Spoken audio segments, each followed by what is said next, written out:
I think it's amazing. I'd say the amazing thing in my career was that I was able to go from being a high school teacher in a classroom in Austin, New York, to, in 4 months, being a producer. I wasn't a producer then, but I was working for ABC News in the middle of the Iran crisis and the elections, and held on to that job for a good long time. Even though I was a little overwhelmed when I got there, I said, oh, what am I doing here, you know?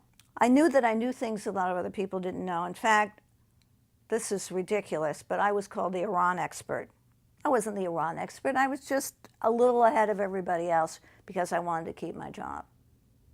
But I saw that one of the things that could pay off for a woman in that industry was that if you were willing to work longer, if you were willing to work harder, and if you were fairly intelligent and diligent and reliable, that could trust your work, that went a long way.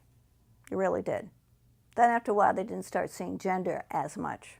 In the very beginning, I also learned how important it was to make a positive, I didn't say good, but a positive impression.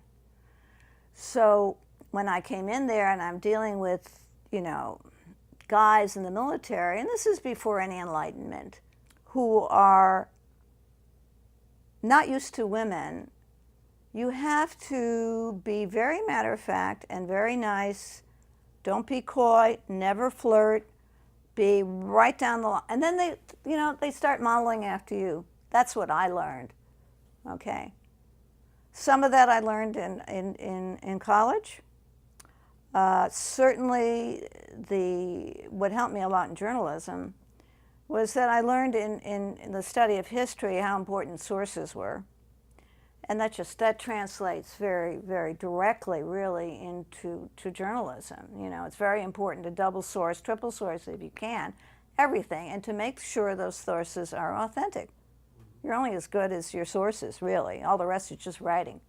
As a producer, I always came prepared. I knew exactly what it was that I needed in the way of video, interviews, whatever. And that's the only thing that counted.